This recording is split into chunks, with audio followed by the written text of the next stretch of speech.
নমস্কাৰ সকলোকে মই ডলি লৈ আহিছোঁ আপোনালোকৰ ডলিছ ব্লগত আন এটি ভিডিঅ' যেহেতু মই নতুনকৈ ভিডিঅ' আপলোড কৰিব ধৰিছোঁ গতিকে কিছুমান ভুল ভ্ৰান্তি হ'ব পাৰে তাৰ কাৰণে আপোনালোকে মোক ক্ষমা কৰিব।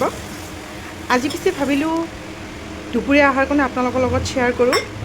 আজি মই বনাইছিলোঁ কচুৰ চাটনি বেহৰেৰে সৈতে আৰু এখন মিক্স চব্জি বনাইছিলোঁ য'ত আছিল পুঁই শাক, আলু, ভোল, মিঠালাও ইত্যাদি।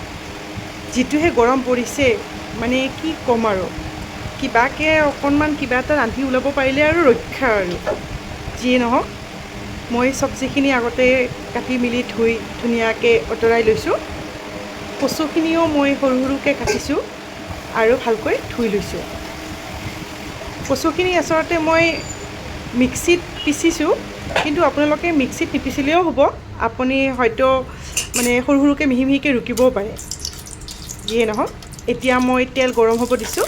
তাত দুটা শুকান জলকীয়া, পাঁচফোৰণ, কেঁচা জলকীয়া, তেজপাত সম্ভাৰ দি তাত চব্জিকণ দি দিলোঁ। চব্জিকণ ভালকৈ লাৰি থাকোঁতে তাত হালধি, নিমখ এইটো দি দিছোঁ। তাৰপিছত ঢাকোন মাৰি অলপ সময় কম জুইত সিজিবলৈ দিলোঁ। যেতিয়া সিজিব তাত আমি সিজা হোৱাৰ পিছত তাত অকণমান মই চেনি এড কৰিম।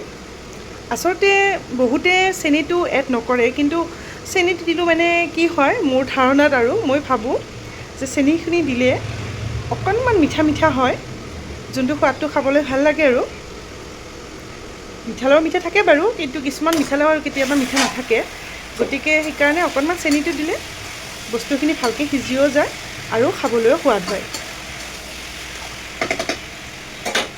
ভালকৈ লাৰি চাৰি থাকোঁতে ইপিনে আকৌ মই আলু কাটিব ধৰিলোঁ। আচলতে এই চব্জি আৰু যিটো মই কচু চাটনি বনাওঁ সেইটো মোৰ ল'ৰাটোৱে নাখায়, সেয়াক আকৌ আলু ভাজি বনাই দিব লাগে বোলে।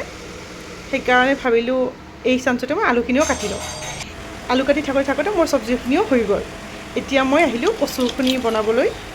তেলত অকণমান কালা জিৰা সম্ভাৰ দি তাত মই পিচি থোৱা কচুখিনি ঢালি দিলোঁ। ঢালি দিয়াৰ পিছত ভালকৈ লৰাই থাকিব, নহ'লে বা তলত লাগি যাব পাৰে। তাত অকণমান হালধি, নিমখ আৰু অকণমান চেনি দি দিব।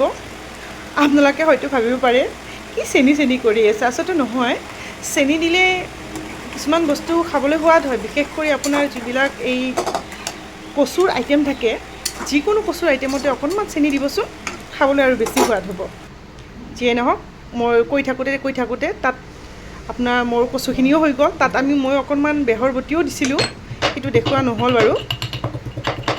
আৰু এখন চব্জি বনাইছিলোঁ মই, তাত দিবলৈ মই আদা পিচি আছোঁ, কিন্তু চব্জিখন দেখুৱাবলৈ মই পাহৰি থাকিলোঁ। আচলতে পাকঘৰত যিটো গৰম, সেই গৰমৰ পৰা মই মানে কেনেকৈ সোনকালে কৰিব পাৰোঁ, আৰু যিহেতু মই নতুনকৈ ব্লগ বনাব ধৰিছোঁ গতিকে ইমান এটা আইডিয়াও নাই কি কৰিব লাগিব বা কি কৰিব নালাগে। চেষ্টা কৰিছোঁ আৰু আপোনালোকে ছাপোৰ্ট কৰিব, আৰু যদি কিবা ভুল ভ্ৰান্তি হয় মোক দেখুৱাই দিব, মই নিশ্চয় শুধৰাব চেষ্টা কৰিম। আপোনালোকৰ তাতে বাৰু গৰম কেনেকুৱা? আমাৰ তাতে বহুত বেছি গৰম। মই আচলতে ৰান্ধি থকাৰ মাজে মাজে পানী খায়েই থাকোঁ। মই দিনটো আচলতে বহুত বেছিয়ে পানী খাই থাকোঁ। ডিহাইড্ৰেশ্যন হোৱাৰ ভয়তে মই বহুত পানী খাই থাকোঁ, আৰু খাবও লাগে, আপোনালোকেও খাব, বহুত প্ৰচুৰ পৰিমাণে পানী খাব, নহ'লে বহুত ধৰণৰ আজিকালি মানুহৰ প্ৰব্লেমে দেখা দিয়ে। সেয়ে মই এই দেখিছেনে বাৰু, ল'ৰাই আহি জোকাই আছে, কৈছে মা তুমি ব্লগ বনাই আছা, নোৱাৰিবা। মই যে কেলেই নোৱাৰিম, নিশ্চয় পাৰিম, চেষ্টা কৰিলে হ'ব জানো। এই চব্জিখনতো মই অকণমান চেনি দি দিলোঁ দেই, বেয়া নাপাব। আচলতে মই অলপমান চেনি এড কৰোঁৱে কিছুমান বস্তুত, আৰু নিৰামিষত অকণমান মানে বস্তুবিলাক টেষ্টি হ'লেহে ভাল লাগে। তাৰ বাজেৰে মই আৰু অলপমান পানীও খাই ল'লোঁ। পানী খায়েই থাকিব লাগে, আৰু পানী খালে আমাৰ স্কিনো ভাল থাকে। গতিকে এনেকৈ কৰি থাকে মোৰ দুপৰীয়া থালিখন ৰেডি হৈ গ'ল। আজি বিশেষ একো নাছিলে, চিম্পুলকৈ দাইল বনাইছোঁ, চব্জি বনাই